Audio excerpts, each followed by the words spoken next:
Ladies and gentlemen, this is your captain speaking. Welcome back to another episode of Two Wheel Talks. Grab your popcorn, get some drinks, and enjoy the show. Alright, what's up guys, and welcome back to yet another episode of The Walk Around. Today we are on episode 4 of The Walk Around. So our first 2 episodes were quads. Our third episode was that KTM over there, and now we are on episode 4, which is this beautiful YZ125, which looks like it's about to fall off the stand. So let's just fix that quickly.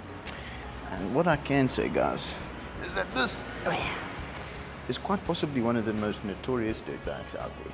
A good old YZ125. Does it get crazier than this when it comes to displacement versus power output? I don't know, guys. You know, obviously you got your 2 bangers, but a YZ125, ladies and gentlemen, these things do not play around. These things do not play around at all. Some of the most fun bikes to ride out there, without a doubt. Now, obviously, this is definitely more so directed at your MX purposes. I will not make the same mistake I made last time, saying that that is an MX bike. It's not. It's an enduro bike.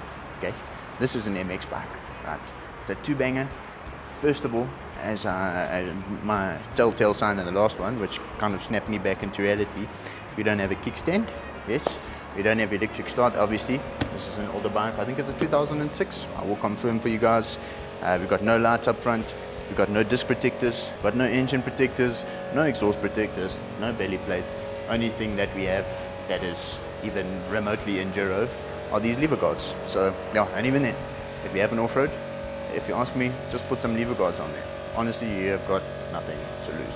So with that being said, let me grab the info on this thing for you guys, and we can get rocking and rolling. Today guys, we have a 2006 Yamaha YZ125, and this one is selling for $32,500.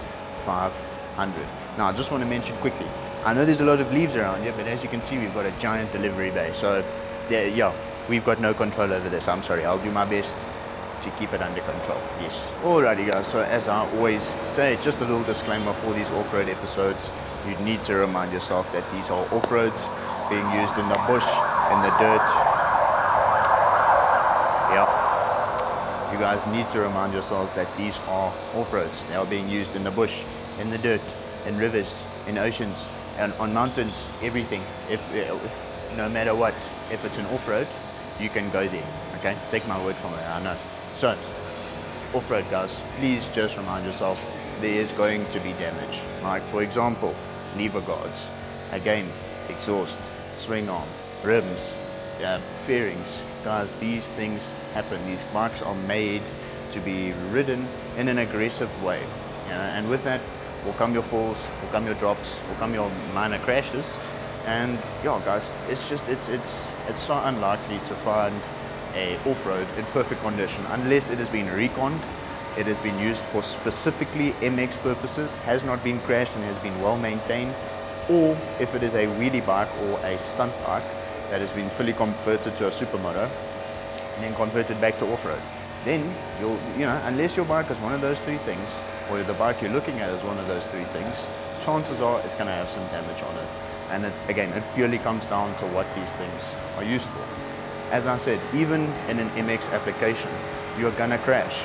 You're gonna have to maintain these things. So if you aren't maintaining it, aren't looking after it, and you're not crashing it, and you're not dropping it, and all those sorts of things that you're supposed to do on a dirt bike, then, it's gonna look super nice. It's gonna look clean and fresh and all of those wonderful things. It's not to say that these bikes don't look nice. However, you have to accept that because it's a dirt bike, it's not going to be in perfect condition. Alright, now, with that out of the way, I'm sorry, if you guys watch all of these episodes, you're probably so tired of hearing that, but you won't believe how many people come in here and cry and moan about, oh, this thing is dented, oh, why are there scratches on the fairing? It's not a new bike. It's not like the road bikes where it's just like they live on the road. You don't take them into the bush, so why would they get scratches unless you're crashing or dropping it? You're not supposed to crash and drop your road bike, Off-roads are made for that, basically, So, guys, please please understand that. So yeah, with that out of the way, as I always do guys, with these off-roads, we kind of just have a look at modifications slash things I just want to bring light to.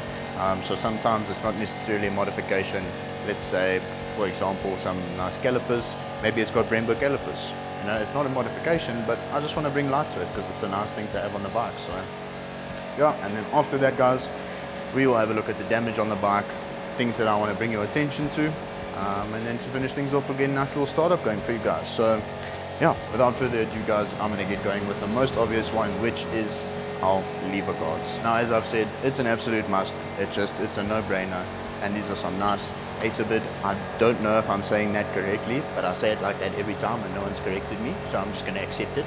Got some nice Acebid lever protectors. You've also got some nice grips on your guys. I'm not seeing any sort of branding that rings a bell, but nonetheless they actually look pretty snazzy. I'm liking the little bit of white in there with the black, looking super nice. Again, not necessarily a modification, however we've got a nice bar cushion on there, so yeah, that's just more so for protection purposes for you as a rider actually. As I said, guys, no front disc protector. Yeah, there's no need for it. If you're not going to go off-road or enduro riding with it, then you don't need one. So yeah, this one doesn't have one.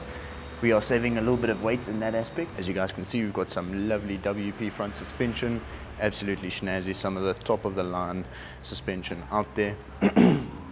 Then, as you guys will see, we've got a nice Doma Racing expansion pipe. Now, funny enough, my first bike ever had a Doma Racing pipe on it. And I don't know why, I just loved it. I loved that pipe.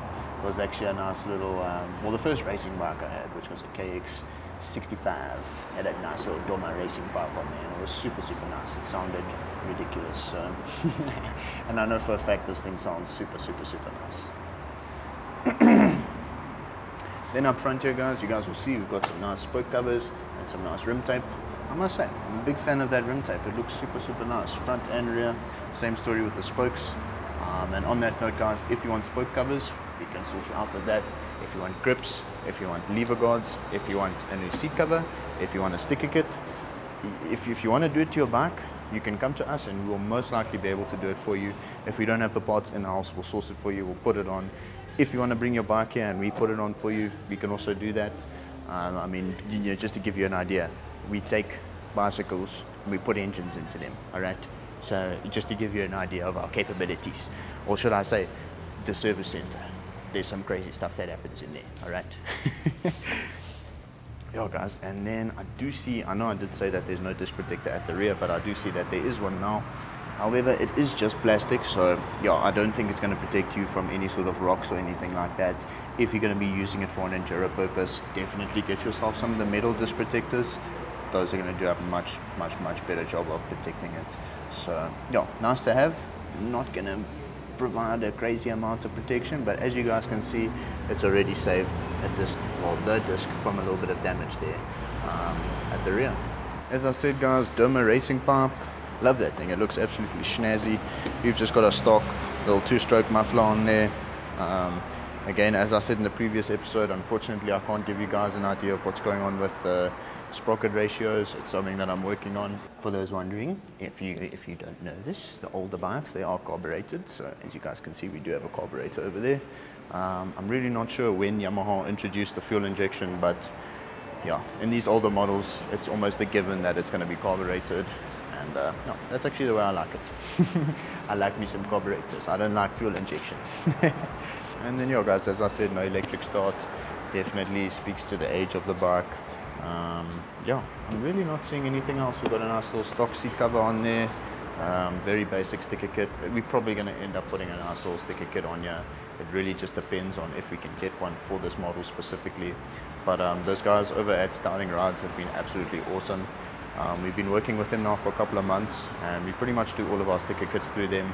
And they actually had a sticker kit for, it's like a Dakar inspired YZ450. So yeah, chances are they'll have one for this. So yeah, I'm sure we'll get a nice little sticker kit going on here soon. And yeah, guys, I think that's it in terms of modifications slash things I just want to bring light to. So we're just going to have a look at some of the damage now, or should I say major damage. Yeah, and I might just touch on a few minor things here and there. Like, for example, we've got some damage here on the lever guards doing their jobs. I know for a fact these fork seals are all good. It's one of the first things we check when these bikes come in. I'm not seeing any major damage to that exhaust expansion pipe over there, so that's super nice. That tells me that this thing has not been in, you know, in the bushes, in the rocks, in the mountains, in the rivers. So that's a very nice thing to see. And I did have a look under the bottom of the bike. I'm not seeing any sort of damage there, even though it doesn't have a skid plate. So yeah, once again guys, I really don't think this thing has seen any sort of hard enduro. I think this has been purely a nice little weekend warrior toy. Foot pegs, shifter, casings, guys, really there's no major damage. Obviously you'll see a little bit of rust here and there. It's not something that you can really escape from unless you know, your bike lives equally as good as you. So yeah, I do see here on the swing arm, I did mention in my previous episode, you can get swing arm guards to protect yourself from stuff like this. Just those little scrapes and scratches on there. So yeah, no, that's not really something you can avoid unless you're going to go and get the likes of a swing arm guard. I did have a look at the rims. Rims are looking good. I did see a slight dent in the front over here somewhere. Unless I'm seeing things. Maybe I'm seeing things. Okay, I guess I'm seeing things. I know, there it is, there. Literally, I don't know if you guys are even going to be able to see it, but there's like an ever so slight dent over there. Just a little bit of touch-up work here and there that needs to be done. No major rips or tears in the seat. That's looking pretty snazzy.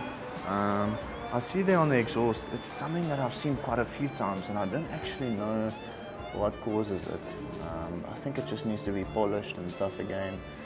But yeah, it would look super nice if it was all of this kind of chrome. It's actually that reflective. Yeah. I want to find out how we can actually try and get that sorted. And then while we're down here, you guys will see that we've got a bit of a dent on this side. So the bike has obviously been dropped. As I said guys, 2006 if I'm not mistaken. So yeah, 20 years. If you've had a bike for 20 years and you haven't dropped it, I'll give you a gold star, a gold star. I did have a look at the sprockets earlier guys. We're in good condition. No sort of missing teeth or bent teeth or anything like that. Foot pegs in good condition. No sort of major damage to the casings left and right side. Again, just a little bit of scuffs on the swing arm over there. No guys, this is a really, for what it is, it's a really good condition bike. I wish I made a video on it. I might have. If I did, I'll link it. But we had a 2001 YZ125. Oh guys, you should have seen that thing. Probably, in fact it was the best condition 2001 bike that I've ever seen.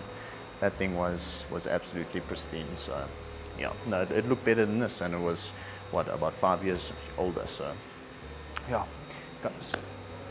guys, that just about wraps things up for today. Let me see if I can start it like this, or if I'm gonna have to take it off the kickstand. Let's get the choke on. It's a little bit cold.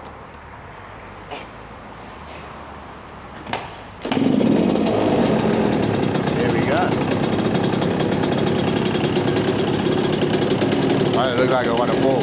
Stay. So with these two strokes guys, one of the things you have to remember is that these carburetors get clogged up quite easily. You guys will hear when it revs, it'll bog out a little bit, and as soon as that carb gets cleaned out a little bit, that two-stroke will fall out of there. It'll sound much better, it'll start sounding like a proper two-stroke. So yeah, we'll let it out for a while, get it nice and warm, and then we'll give you guys some revs. Alrighty guys, it's been idling for a little while now.